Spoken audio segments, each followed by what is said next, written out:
record. We're going to just see what we can get. Welcome. I'm excited for everyone to be here. This is a really good turnout, and I'm really pumped that you guys are taking time out of your busy Saturday to learn some stuff. And hopefully, I'm going to try to keep this really practical. Hopefully that you'll be able to walk away with some things you can apply. I'm Coach Ryan. I think everyone knows that. Liz, she just walked in here. She's going to be talking about nutrition. Also, we're going to try to keep this pretty interactive. So if you have questions as we go through, feel free to definitely ask questions. We'll try to create time for that, and then we'll have a little Q&A time at the end. Also, we have snacks. I told you I would tempt you with food. So there is food. Abby back there is, if you didn't know, she's a chef. And she graciously was like, hey, I'll bring some food. That'll get people to show up. Yeah. And it worked, yes. So she's got like little samples. She said, just give me some parameters. And I said, okay, we wanted some healthy stuff like, pizza and stuff like that. So we put that in there. And I gave her some parameters. She said, I'll come up with the recipes and make them tasty. So I was like, sweet, go for it. So she's crushing that. So if you have any questions about how she made some stuff, I'm sure she'd be happy to tell you.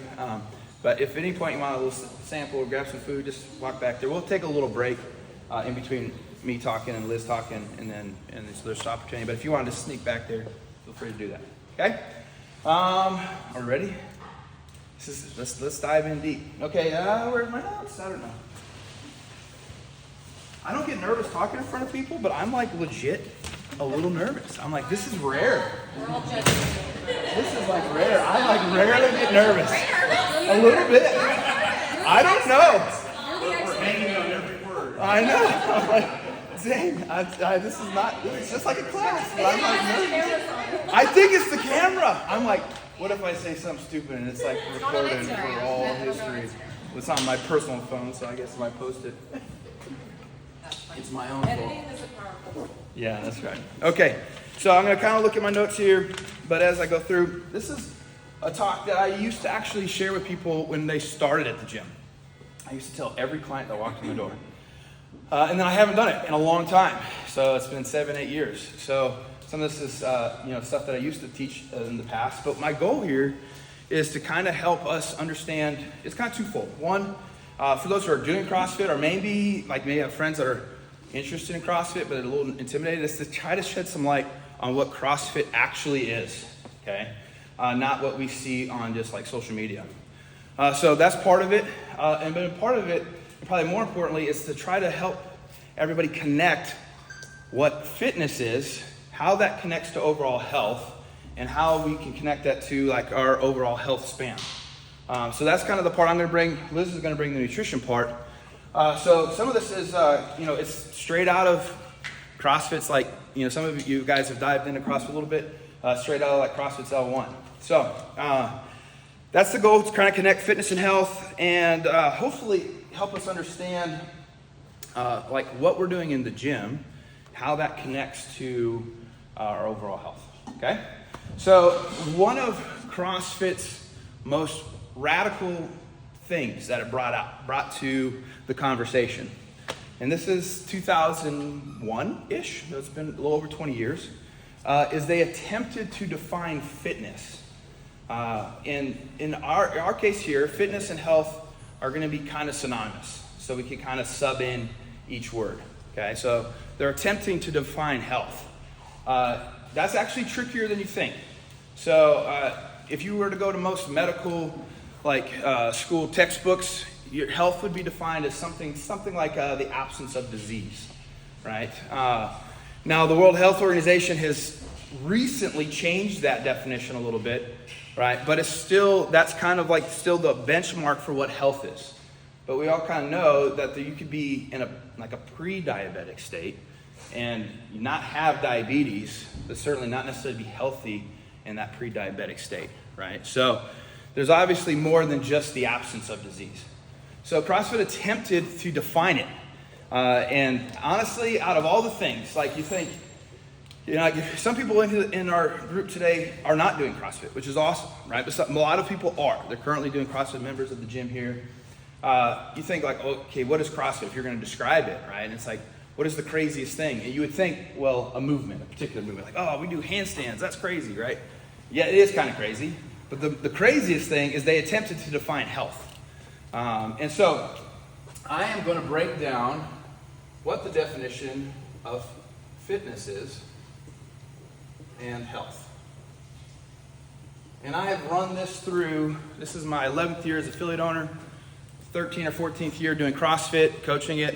I have run this through a myriad of tests in my mind and in my reading. I read a lot of things that are well outside of CrossFit, and I found this to hold up. It holds up against a lot of different things. So this is, anyone who's taken the L1, anyone remember what this is? I'm going to put you on the spot. You're taking the level 1, the definition of fitness. All right, I won't put you too much on the spot. All right. Okay, I'm going to abbreviate because my handwriting's terrible and my grammar's terrible. Like, I understand the concepts, my grammar, yeah. So I'm going to abbreviate. So, increased work capacity over broad time, age, and modal domains. That is the definition of health. If I can see somebody's work capacity improving or going up, I can tell you definitively that they are improving their overall health. I'm going to connect this to a bunch of things, but for now, just hang with me. All right, so let's define what this means. So does anyone know what work means in a physics term? Any physics people in the room? Force times distance. No, that's close. I was busting it out though. I like it. We're there. We're close. Energy expended. Close. The definition of, well, I should say, the definition of work capacity in a physics term. Anyone want to take a guess? It's super technical. You can open a physics book right now. Definition of work capacity is the ability to do work. Thanks, that really helped me a lot. I don't know, I still don't know what we're talking about, right? Okay, so if you go to a physics textbook, that's what you're going to find, the definition of work capacity. Let's put it into practical terms. Okay, so if I was to traverse a mile, right, that would be a certain amount of work, right? To traverse a mile, walk, run, crawl, slither, get across the mile, right? If I was to say, do that same distance, traverse the same mile, it'd have to be the exact same terrain, it'd have to be the same course, right? And I was to do that 6 months later, and then I would say it took me 15 minutes to cross that mile before. 6 months later, it took me 12 minutes to cross that mile. That would be an increase in work capacity, right? Same distance, same terrain, same course, right? But I was able to do it in 12 minutes instead of 15 minutes. Yeah? You guys follow me so far? Okay, so we could put that in other terms. All right, if I was to do a deadlift, right? Deadlift picking something off the ground, standing up. And I could do 100 pounds. 6 months later, I can do 150 pounds. That is an increase in work capacity. Same lift, 1 rep, I can do more than I could do before. Okay? So this is what we're looking for. We're looking for an increase in work capacity. This is the definition of health. This is how you know you're improving your overall health. Now, it has 3 caveats: time, age, and modal domains. So if I just measured a mile run, so if I just took somebody out and made them run a mile, and then 6 months later made them run the same mile, I could see an increase in work capacity, right? But it would be too narrow. It wouldn't tell me enough data to see if this person was truly improving their overall health, okay? So I would have to look a little broader. I'd have to have more data points. All right, so we have to throw these caveats in. So time. So we got to have more time slots, right? So a mile is, for most people is a, 8 to 10 minute effort. Who did the mile this last week? Who ran the mile? We ran it in class. Yeah, a couple people, right? So it's 8. That's a tell right there. It was like, who ran the mile? And they're like, I don't want to run the mile. Screw that. All right. So for most people, that's an 8 to 10 minute effort, right? But I would want to measure other time domains. So I could still measure a run, but I can measure how fast someone covers 100 meters. Or I can measure how fast someone covers 10,000 meters. Right? So I can measure different, it's the same domain. We're doing the same thing. We're just measuring the time is different, right? So I can measure someone doing a 1 rep on a deadlift. I could also measure someone doing a 10 rep. It's the same lift, it's the same thing, but the time is changing. So I need to measure multiple time domains, right? So that I can see where this person's at. Now, I also have to measure modes. So I don't want to measure just a run. Granted, I'm trying to assess this person's overall health. And I'm trying to give objective data points to say, are they improving their overall health? Right? So I would want to measure also modes. What is modes? Modes just means different types of movements, right? I want to measure as many as I can. So as broad as I can get here. I could measure the run, again, and the deadlift. We talked about those two things. But I can see how much this person squats. I can see how many push-ups this person can do. I can see how high they could jump. I could see all these different things. And now I'm starting to get different things. I'm starting to get different modes in here. So think about it almost like movement patterns, right? I'm starting to pull in different things. So we want broad modes. Now age, this is a tricky one, right? But every human being has this arc in their work capacity. That's when you're born. This is somewhere in your 20s. And this is the end of our life, right? Everybody's work capacity is this, like that arc is exactly the same for every human being, right? What changes is how far I can hold this arc out. How long can I hold that arc out for, right?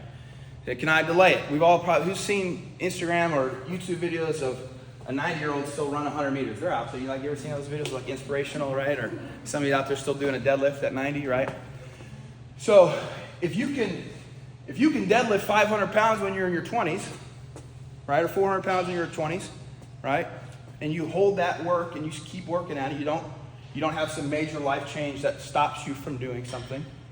You know, your odds of getting to a certain age and still being able to deadlift a certain amount of weight, right, are pretty high, right? If you're in your 20s and you can't deadlift your body weight off the ground, your odds of making it to your 90s and being able to deadlift 100 pounds still, probably not very high, right?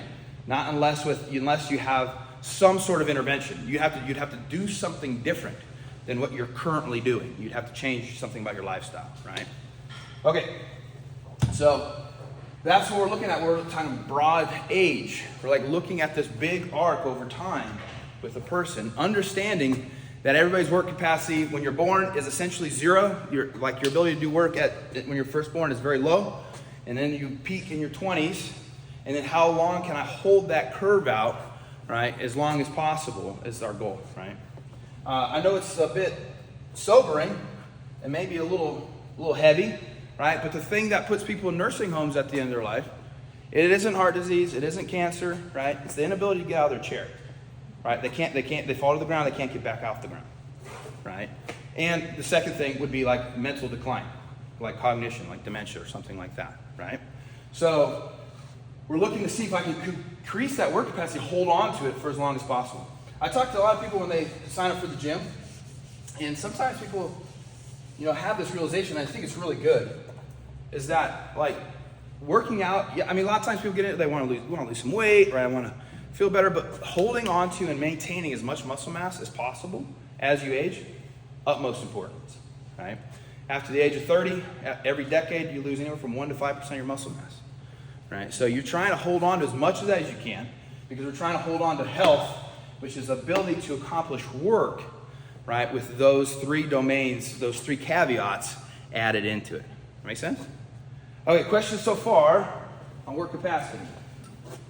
All right, so we're going to tie this for people that are part of the gym, right? That's one of the beautiful things about this system, right? Is I can measure now pretty objectively 15 data points. Honestly, you would want more if you wanted to see the most accurate picture, right? But I have 15 solid data points that if I can see someone going from white to yellow to orange to blue, right? That's an increase in work capacity with every step. And then I can say, okay, cool, I know this person is improving their overall health. Cool? All right, so if we have that, if we have a working definition here, and I'm going to connect this in a little bit, I'm going to connect this to what people typically measure when they're measuring health. Things like blood pressure and heart rate and body composition and A1C and all that stuff, right?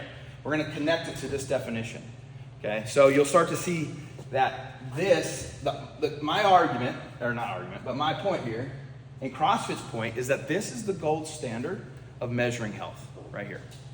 So let's talk, but we'll get there in a second. So we're going to define CrossFit. Here it is. It's not as flashy as you might want. All right, who watches the CrossFit games? Anybody like see the CrossFit or see it on Instagram or anything like that? Yeah, if you haven't seen the CrossFit games, it is pretty spectacular. This is athletes that are darn near Olympian level or are Olympian level, right? Doing a competition once a year. They're doing just crazy things. Of course, it's on YouTube and it's on TV and it's on Instagram and it's on these social media platforms. And sometimes we see that and we're like, oh, that must be what CrossFit is.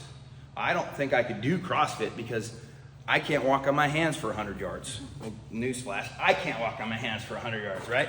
Or 50 yards or 50 feet, right? So, but I'm going to tell you that that's not actually CrossFit, right? That is a competition. Its outgrowth is from CrossFit. It's under the same brand, right? But that is not actually what CrossFit is. What CrossFit is what I'm about to show you, okay? So I like to say CrossFit is two parts. It's a brand, right? And I love the brand. It's got a name, it's got an image, it's got the game, it's got stuff like that. But it's also a methodology. And it's the methodology that has kept me going at this for 11 years and helping people find a place where they can feel like confident and safe to do it and see the benefits from the methodology, okay? So CrossFit, I'm going to give you the actual textbook definition. Anybody know what it is? Constantly varied. I got, well, that's one of them. Oh, we got a couple in the room. Let's go with some of our coaches. So that's cheating, but no, that's good. I love it. Right? Yes, constantly varied. Functional movement. Done at relatively high intensity. Okay. So again, I'll abbreviate because my handwriting and grammar are awful. So if you want to write this down, all right, constantly varied, functional movements done at high intensities. All right, I'm going to define these terms for us. This is the actual textbook definition of CrossFit is. This is for, well, I like the way Greg Glassman put it. It's not for everyone, but it's for anyone, right? Okay, so it's for anyone who wants to do it, right? So here we go. So constantly varied. Let's define it. So variance is tricky, right? But variance is not random. It's important to understand the difference here. Variance means that if I'm going to constantly improve my work capacity, right? I'm trying to improve the capacity of what I can accomplish, right? I have to continue to change it up. I cannot do the same thing, right? I'll give you a great example. Years ago, when I was a more avid runner, believe it or not, I was an avid runner at one point. Years ago, I had a friend that would run every morning, 3 miles. 3 miles every morning, right? And he was very faithful to that. Now, at a certain point, what he's doing every morning is not improving his fitness. It's not improving his health. Now, it might be good for his mental health. It might put him in a good frame of mind. It's a good just discipline, right, to get through, right? But at a certain point, his body now sees that as homeostasis. Anyone ever heard the word homeostasis before? Your body is always fighting for a homeostatic state, all the time, right? It's fighting to get to neutral, baseline, right? So if you run that same 3 mile route every morning, it's the same route, it's the same time domain, everything's the same. Just get up and shoes on and run. It's doing, like, it could be beneficial. I'm not saying it's not beneficial. I'm just saying it's not improving your health. It's not improving your fitness because your body has now decided that 3 mile run is baseline. It's homeostasis, right? It's doing very little to move the needle on your health and fitness, right? What would that person, knowing that we need variance, what would he need to do to switch it up? Give me an idea.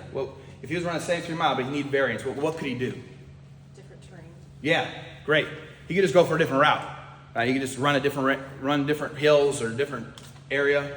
He could add duration. He could go for a 5 mile run, add time to it. That would change it up. That would be variance. He could go the other way. You could do like sprints, find a hill and just sprint up, back down, and sprint up and back down, right? Still, we're in the same domain. It's still not going to give you the most well-rounded health and fitness, but it's going to at least be variance, right? So we want constantly varied. That's going to help us, right? So you think like, like traditional, bodybuilding type of a gym. A lot of times people still have this framework, like, are we going to do back and biceps every Monday? Are we going to squat every Monday, right? Whatever. Now, there might be cycles where you do that, You might do that for 4 weeks, 6 weeks, 8 weeks. But you got to vary it up, right? Otherwise that starts to lose its potential to actually change anything in your body, okay? So variance. So CrossFit, we have to say we want to increase work capacity. Like this is our goal, right? This is our tool to get to that goal, right? I got to be changing it up. I got to constantly be varying up. So anybody's like a member of Whole Strength knows that, right? It's like, okay, we might have like a couple things that we're doing repetitively for a 4 or 5 week cycle, but otherwise it's like changing it up. Almost every day it's changing, right? So you're not getting into that routine. Routine becomes the enemy, okay? Well, let me back up.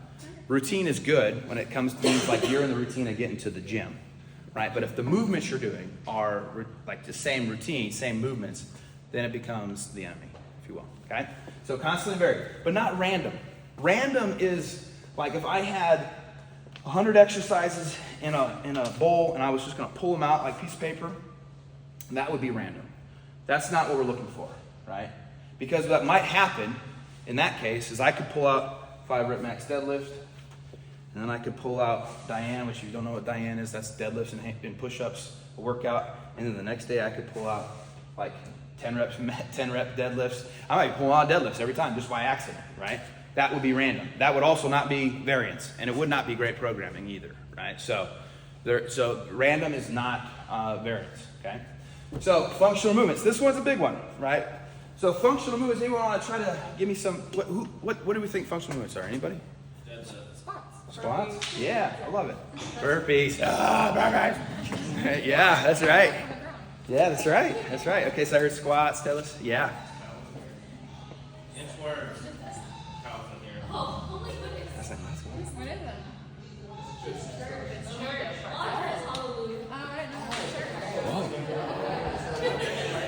Let's go. Let's go. Yes. Fitness and worship. Let's get it on. Let's get it on. Let's go. Let's go. Oh. There's people yelling back there. They must be doing CrossFit. Why am I here? Okay, so yes, functional movement. I heard a couple examples, right? So functional movements have kind of 2 things to them. One is their real life movements. So I like to say a squat isn't an exercise. You're all going to do a squat as soon as you get out of this chair, the chair you're sitting in, right? A deadlift isn't an exercise. Anytime you pick something from the ground, right? These are things I like to say the human body is designed to do.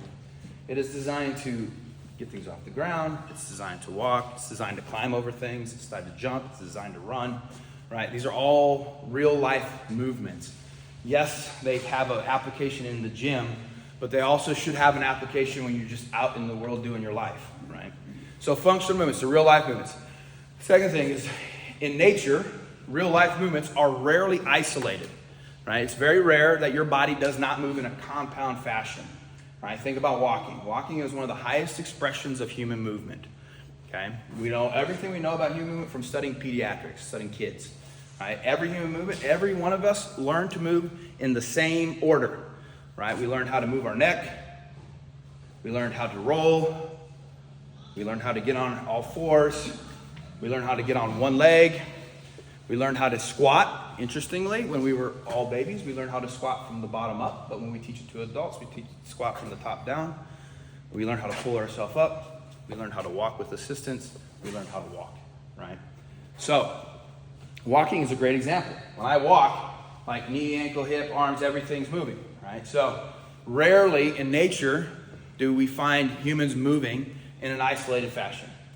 So we want most of our movement to be in the gym, to be functional movements. So real life movements, they're compound in nature. Now, does that mean like there's never benefit from doing an isolated exercise? You know, a lot of people think, not necessarily in this group, right? Because we all are kind of drank the Kool-Aid for better or less words. But a lot of people still think exercise is like, I'm just going to work my bicep, right? I'm just going to do this, right? I'm going to do just this, right? Does that mean there's no benefit to isolate exercises? Absolutely not. There's benefit.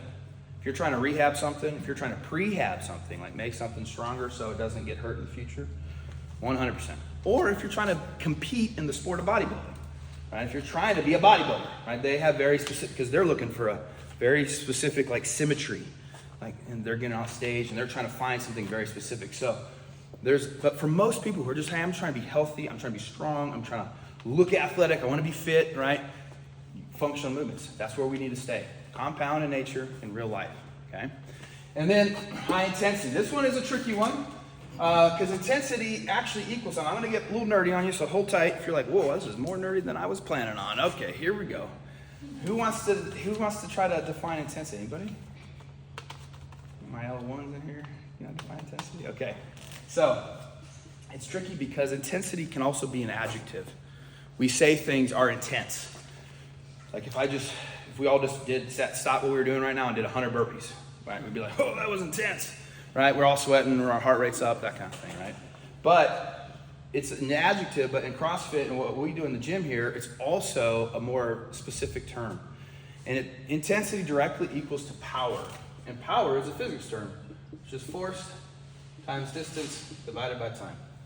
All right, so I could plug in a movement and I could tell you what you're doing is high intensity or low intensity. Force, let's just think about that as the load. Distance, how far the load goes, and time, how fast it goes. So large loads move long distances in a short amount of time is a high power exercise. Right? Think about it running. Go back to running because it's just simple to kind of get our minds around it. If I was gonna run 10K, I'm moving my body weight, I'm going a long distance, but I'm going a long amount of time, okay? If I was to compare that to someone who was a 100-meter sprinter, with my body weight, short distance, but a very, very fast amount of time. Relative to each other, if you run the numbers, right, relative to each other, the sprinter is a much higher power athlete than the 10K runner, okay? So in the gym, the most high power movement known to man in the gym is the snatch, right? Some of us might know what that is, some of us might not. But if you work out in the gym here, you'll know what the snatch is, right? So that is a barbell, large load, moved a pretty long distance in a very short amount of time. Compare that to a deadlift. Deadlift's still pretty high power, but not relative to the snatch. It's lower power than the snatch, okay? And then bicep curl is lower still. That's even lower still, because now I'm talking about a really light load. You know, even if I'm the hoss, it's a pretty light load relative to what I could do on a deadlift, okay? That's gonna be awesome. That's gonna be my comedic relief every time I'm like heavy in something right there. Okay, so high power means I can actually measure this thing. Interestingly, this is the exact same way you calculate the power of an engine. It's the exact same equation to get the horsepower of an engine. You just take this and you take it, I think it's like times 4.633 or something like that, and you get horsepower of an engine. You can actually measure how much power you produce in a workout and then calculate the horsepower and see how much horsepower you produce. Don't do that, you'll be humbled. You'll be like, wait, I worked really hard and I produced 0.15 horsepower. That's humbling, right? But you can actually compare it to horsepower. That's interesting. Okay, so CrossFit is like, okay, I need to constantly switching it up. I need to stick with real life movements at relative high intensities, right? Now that not every day is max intensity, but what's important to understand, I think sometimes people get mixed up, especially when they see something like the CrossFit Games, is intensity is directly opposite of volume. Volume is like how, you could also calculate the volume of a lift, right? Volume, the deadlift is a great way to measure that. You could just say, if I did 10 reps and it's 200 pounds, 10 times 200, or it would be, what is that? Help me out, that's 20,000, right? 20,000 pounds of volume, right? That, you guys follow me there? Volume is just total load divided by total reps. So volume, oftentimes, is actually what gets people in trouble. Not intensity, and volume is. They do a workout, and then they're like, I need to do more. And then they do another workout, I need to do more. And I do another workout, and before you know it, you've got overuse injuries. Right? Your elbows are hurting, your knees are hurting, your hips, back hurting, right? And sometimes people think that, sometimes, because they see, oh, CrossFit Games athletes do that, and they're super fit, and I want to do that. Right? That's a trap. You got to be careful with that. Right? There's times for volume. There is certainly times for volume.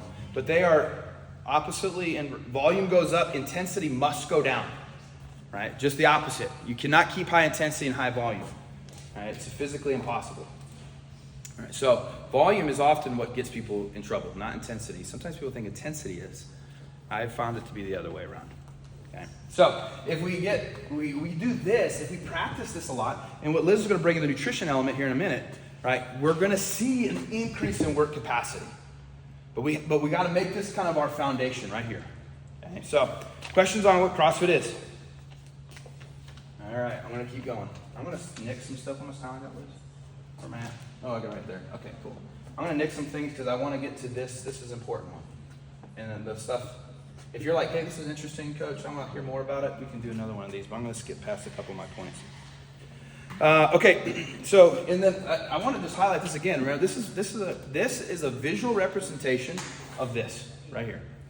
So that increased work capacity. We level up, we make it fun, we make it a game. But I guarantee you, if you're going up in levels, you're improving your overall health and fitness. Now, here's where I'm going to connect it together. So, and this is, I think, one of the most controversial things. When I say controversial, all I mean is like pretty radical. Like, it's pretty unique what CrossFit brought, right? This is called a sickness, wellness, fitness curve. So we can plot a couple of numbers on it. Matter of fact, we can plot all kinds of numbers on here. And we'll start to see some data start to emerge. So if we can think sick, like, okay, let's use some numbers that you would typically go to a doctor. If you were going to a doctor just to get like a checkup, what are some numbers that you would they would give you to like see your overall health profile? What are some numbers? Shout it out. Blood pressure, I love it. Okay. Cholesterol. Heart rate. What else? Body fat, like body composition, yeah. Blood sugar. Yeah, A1C, that's great. That's great. Great. Okay, there we go. We got some stuff to work with. Okay, so these are the things you typically go to a doctor to see if you're healthy or not. So if we can plot these out, and we'll start to see some data emerge. Let's use some easy ones. Let's use heart rate. That's a good one. So if you go to a doctor and you are between 60 to 100, even like 110, resting heart rate, you'd be considered well. What I like to say is the doctor's probably not going to bark at you, right? Now, you got to be a little careful here because what they're measuring here is what's called nominal. Who's a statistics person? Anybody like statistics? I don't like statistics, but I like getting to the truth. And if you want to get to the truth on topics, you got to learn how to do statistics. I'll give you here's a little hack. Who like to watch documentaries? Anyone? Documentaries? Documentaries are what we call infotainment. Yeah, take that thing, maybe learn something, stream it through it, like filter it through other things to try to get the truth. Because man, they will twist statistics pretty darn fast, right? So you do have to kind of be a fan of statistics because you want to get to the bottom of certain things. But nominal is interesting because as the population in America has shifted to a less healthy state, nominal is shifting. Nominal is the middle, right? So if everybody is now 50 pounds overweight, right now nominal shifts and that starts to become the new normal, which becomes the new quote unhealthy, right? Or become healthy, right? So we got to be careful with this a little bit. But this is what we say well, and I like to say it's nominal, it's well, it's the doctor's not yelling at you, right? Now, if you were 115 plus resting heart rate, the doctor's going to say something to you. You're like, whoa, your resting heart rate is really high. We need to watch this, right? Not uncommon to see somebody in the gym doing something like CrossFit, right, be below 50. Not uncommon at all, okay? Okay, let's take body composition. Body composition. So we can use weight. We can use BMI. Some doctors still use BMI. It's not a great test, I'll be honest with you, right? BMI is an epidemiological tool. It's meant to study like large populations of people. It's not meant to study the individual, right? But, so what's better than BMI would be like body comp, right? So the amount of body fat you have compared to muscle mass, right? So if you, and this is a wide range, because if you're an 18-year-old male or a 6-year-old female, right, this is going to change quite a bit, right? What's considered normal or healthy or nominal, right? But we'll say, broadly, between 15 to 30%, right, is probably well, right? Again, now oftentimes, doctors don't even check that. They just look at your overall weight. Right? They don't even look at your body fat percentage or muscle mass relative to your body fat percentage, right? But this would be considered like normal, right? If we're 40 plus %, right, this would be in that kind of what we call the sickness stage, right? And then it's not uncommon to see somebody in the gym be 10 to 20, right? Or 25, again, it depends. Age and gender do play a big factor. But we can see that same data. We can see the same data with blood pressure. What's normal blood pressure? Anybody? Who's my medical people? 120 over 80. 120 over 80. Right. All right. So if you're like 129 over 90, you're high blood pressure. If you're 149 or even higher, right? Not uncommon to see an athlete in the gym here be, 115 over 75 or 70. Right. Okay. So we can measure blood pressure too. Obviously, blood pressure has a bottom. There's a point where you don't want to go so low, right? Matter of fact, all these numbers have a bottom, right? But here's the thing: we can measure a whole host of data points, and I'm not saying every data point will apply to every person. Right? You can have somebody who has a high heart rate but not high blood pressure, right? It's totally understandable. But we can measure these data points. There's something else we can overlay over this, and that's work capacity. Right? So in the gym, we would not use words like sick, well. That's probably not words we would use. All right? We might use words more like beginner, intermediate, advanced, something like that. Okay? Or in our case, in our gym, we might use words like white, yellow, orange, blue, purple, brown, something. Right? So we can measure. We can do different things. We go back to that run. Right? We could measure our mile run. We could measure our deadlift. Right? We could measure our squat max. We could measure our Fran time. We could measure all these different things, and we could plot them on this same graph. Right? So if I'm traversing a mile, walk, run, traverse, cover a mile, I'm 15 minutes plus. Right? That's beginner. Right? If I'm say 10 to 12, like if I'm in that 10-minute range, that probably means I jogged the whole time. I didn't walk any of it. Right? But I'm in that kind of intermediate. Not uncommon, we did it this week to have athletes that are 8, 7, 6 minutes on the mile. Right? Same thing on the deadlift. Now deadlift is, to really get accurate, it's not the objective weight on the bar, it's the bar relative to your body weight. Right? So if you can't deadlift your body weight, so if you're under your body weight, consider it kind of a beginner lift. If you're at your body weight, that'd be considered kind of an intermediate lift. And if you're 2 or 3 times your body weight, that'd be pretty advanced. All right? Okay? We could do this, again, I'm using this as an example. So don't think, oh, he just said, like, if I run a faster mile, then I'm not going to ever get sick. Like, that's not what I'm saying. What I'm saying is these are examples, but the more data points we have, like we have 100 fitness data points, and we see all of them improving relative to what they were, right, then we can be pretty confident that these numbers are improving as well. Make sense? Okay. Questions on this? This is pretty nerdy. It can be a little controversial too, because it's a big statement. I'll be honest with you. Right? It's a big statement to say I can measure what's happening in the gym and know that I'm improving things like all the blood pressure, heart rate, body composition, A1C. Yeah, go ahead. What if you have high work capacity, but you have like a disease that you can't change? I love it. That's a great question. A very good question. So that does not mean that there are not pathological states. I mean, the fact is, if we all live long enough, cancer or heart disease is going to get every one of us, right? Right. So, it doesn't mean that there can be a situation where there's a pathological state, even with someone who's have high work capacity. So think about this more like in the broader context of a chronic disease conversation. Yeah. So totally can, right? You know what Peter Tia is? He's a big national doctor. Talks a lot about longevity, stuff like that. What I like what he says. He says that under the age of 70, your lifestyle is your biggest determinant of your overall health, right? Over the age of 70, genetics start to play a role where it wouldn't matter. It doesn't, at a certain point, genetics take over, right?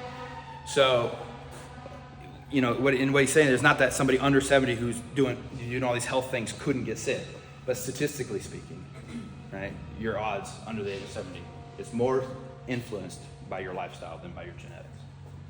But certainly genetics are always a key. They're always there. Yeah, that's great. We won't get too far into the genetics weed. That goes down pretty far, but yeah, it's a great question. Yeah, what other questions?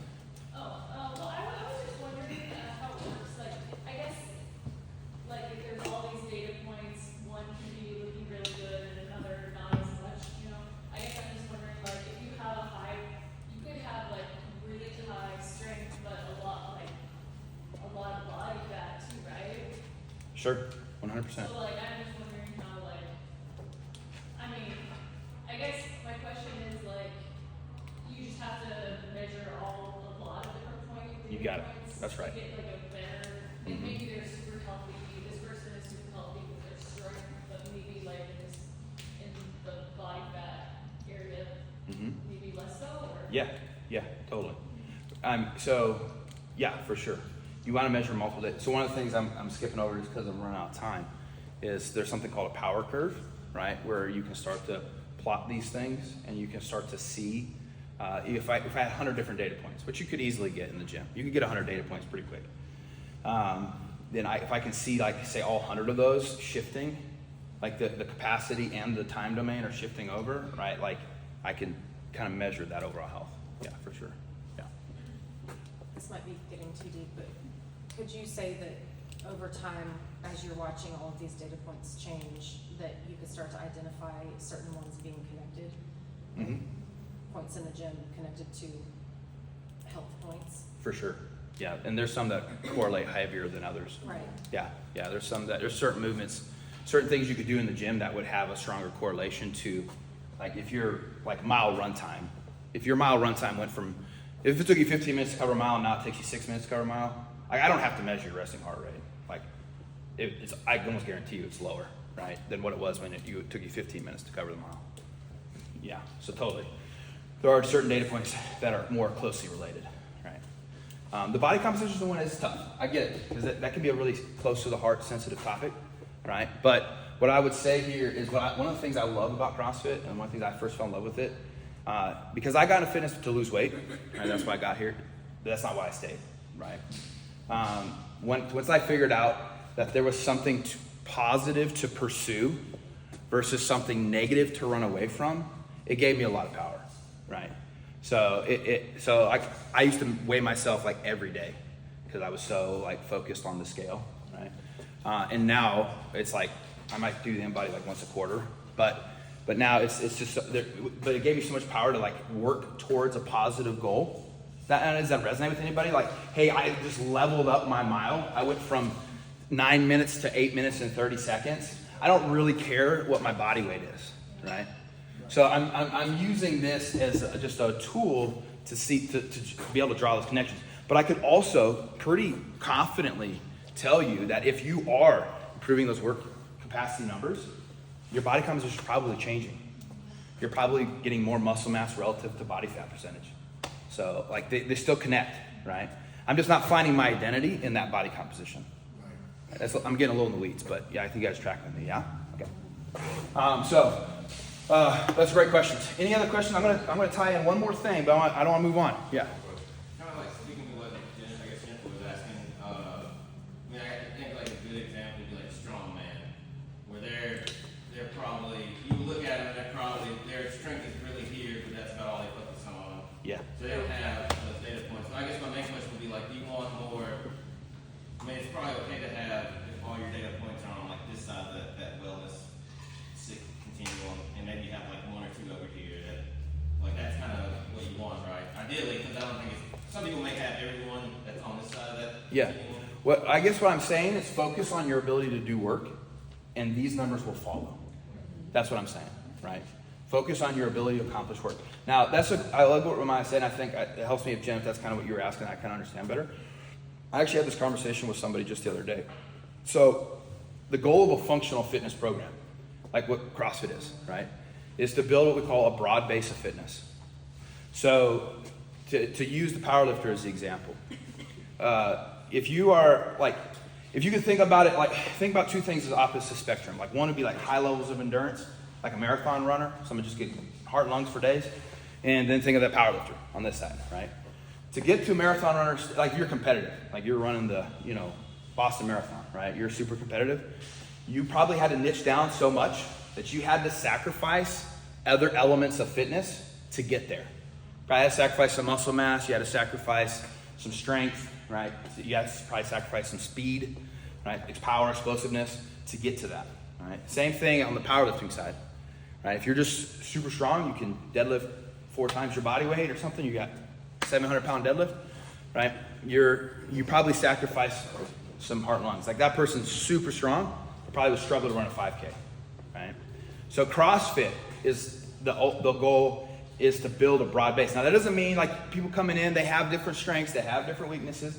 Sometimes we just like certain things. Who's done that? It's like, I don't like that workout, but I like that one. So I'm going to show up to that one, right? Okay, so then we end up kind of being a little bit biased towards the things we like, right? So this is a good argument for don't skip those days you don't like, right? Show up, right? And just do it, so that you can get that practice in, right? I'm a big brag on Allison. She showed up, she did the running workout earlier this week, and I was like, yes, go, right? So, so that's because the goal is to build a broad base. Are you going to be as strong as a powerlifter at their peak? No. Not doing CrossFit. You're not going to be as strong as a competitive powerlifter. Are you going to be able to keep up with somebody who can run a marathon under sub 2 hours? No. You're not going to keep up with that person doing CrossFit. Right? But will you have the ability to lift heavy one day and go for a 10K run the next day? Yeah, you'll have that. Right? You'll have that ability. And that's the goal of a functional fitness program, to have a broad base. That you can do a lot of different things on top of that fitness base. You could do a lot of different things if you wanted to focus in on certain things. And that broad base is what connects to this overall health, right? Yeah, for sure. That's a great question. Does that make sense? That help clarify things a little bit? Yeah, because I was thinking about it recently because I think finally is shipping, and I think I'm kind of close to a toast bar, but I think I was only able to get there by losing some weight too. Mm-hmm. I'm also developing my strength. Yeah. But I think the weight, losing some weight also helps because I was lighter. For sure, yeah, that's all connected. Yeah, for sure. Yeah, 100%. Okay, any other questions on this? Those are fantastic questions. Good discussion, y'all. Okay, I'm going to erase this, and I'm going to write up one more thing, and then I'm going to hand it over to Liz. So after you do that, you want to take a break so people can... Yeah, good call. Is this interesting? Hopefully helpful? Yes? Give me some feedback? Okay. And like I said, I like to just keep things practical in real life. So it's like, hey, I can see myself leveling up over all my categories. That's awesome. You are improving your overall health. I can promise you that. Okay, so last thing I want to show you. This is called the theoretical hierarchy of the development of an athlete. That's a mouthful. Great. All right. So we have this pyramid. So this is like trying to build our best foundation for our health or our fitness, right? Synonymous, right? We're to see what we can build here, right? So our foundation. Who wants to take a guess? What it is? It's on. Don't look over there, but sort of, nutrition. Nutrition. That's right. I tell you what, I absolutely love this. This is baked right in to the very foundations of what we did with CrossFit. It sometimes gets missed because we see the CrossFit games, or we love those moments in the gym, if we did the 10 o'clock class just a little while ago, you experience those moments where we all did this hard workout together, and it's high fives, and we got this community. So we love this. The reality is the base of our fitness probably isn't happening in this room, right? It's happening in your kitchen, okay? So it's always been there from the very beginning. It is cliche, but it is true. You cannot outwork a bad diet. Right? I use the diet just meaning what you're eating, not like diet culture stuff, right? But just what you're eating. Okay? So nutrition, foundation. Metabolic conditioning. So think about it like heart and lungs, right? Your ability to take in oxygen or not take in oxygen and convert oxygen into the body's powerhouse molecule. Who knows what it is besides the coach? Who knows what it is? It happens in the mitochondria, but what is the molecule? ATP. I won't go. That's all the further I'm going to go there. I'm not going to go any nerdier. But if you want, I could go a sidebar conversation for another hour. Okay. So your ability to turn air basically into ATP, right? Heart lung conditioning, right? Then we have, from there we have, not that one, gymnastics. So we say gymnastics in the gym like we mean, like pull-ups and handstands and rings and bodyweight exercises. But here's another way to think about it. Just your ability to control your body in a three-dimensional space. We're all doing that all day long.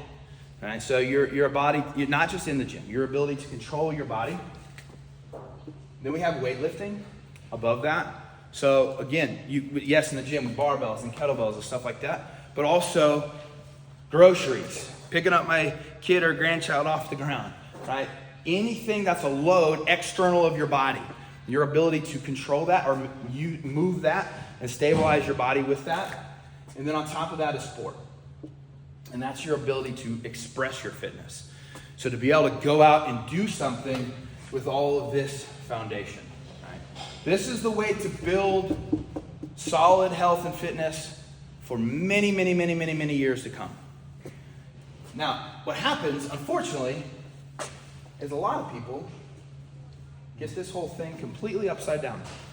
Right? And some of this is because of like our sport culture in America. Like we have a very high sport culture. A lot of people love sports. They love watching sports. They love playing sports. They play in high school. They play in college.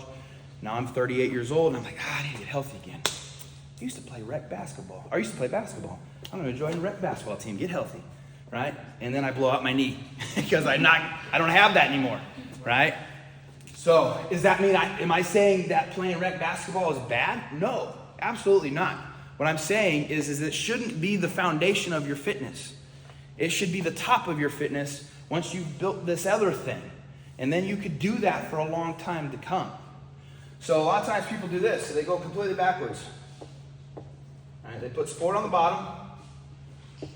And sport can be anything. It could be like I said, playing basketball. It could be playing golf. It could be whatever. It could be like a traditional sport. It could also be something like running a 5K. Like running is a sport, right? It's not a fitness program. It's a sport. It's also the most dangerous sport that adult fitness people do. It has the highest rate of injury, the adult fitness population. Okay, and then they put nutrition way on the top, right? Come on, the men in the room, can I speak to you? Like, how many guys do we know? I know lots of these guys, right? They're like, I'm going to play basketball, but then I'm going to go eat burgers and beer right after this, right? That's like, I know where they're at. I know these guys, right? Not these guys in this room, but then I know lots of other guys that are like this, right? Okay, this is a great example, right? We put that whole thing upside down. Now, most people don't get this level of teaching, right? So they don't know. They don't know. I'm not blaming anybody. They're out there doing their best, right? But they don't know. So it's like we want to build it this way. We eat well. We work on our conditioning of heart and lungs. We do our body weight exercises. We learn how to control a load outside of our body. And then we go on the field of play, whatever that looks like for you, and you go and express that fitness. All right? Make sense? Okay. All right. I think I could go in a million different ways, but I think I'm going to stop it right there. Hopefully we've connected some things. I want to say, I'm going to hand over the list here, but no matter where you're at, just finding ways to start with those functional movements is going to be huge. Right? Doesn't matter what level you're at. It's one of the reasons I love the level method. And it's one of the reasons we built this gym. Like, I want to help people wherever they're at. Most people who join our gym are brand new, never done this in their life, right? And that's awesome. There is a spot to start no matter where you're at, even if it's just learning how to squat to a chair and squat back off the chair, right? Or learn to just getting out for a walk. And I'm not even worried about running a mile. I'm just trying to walk 400 meters, right? You're still doing functional movements, still switching it up. It doesn't have to be complicated, right? Fitness is not complicated. It's not easy. It's not easy, but it's simple, right? And then, just stay consistent. Got it, okay? Any other questions for me? It was so awesome to talk to you guys. Thank you very much. We're going to take 5 minutes if you need that.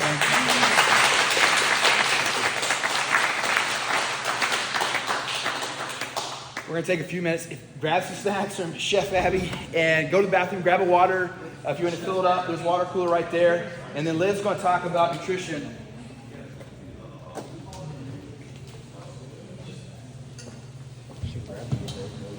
So nutrition stuff's going to be real interesting. So stick around for the nutrition stuff.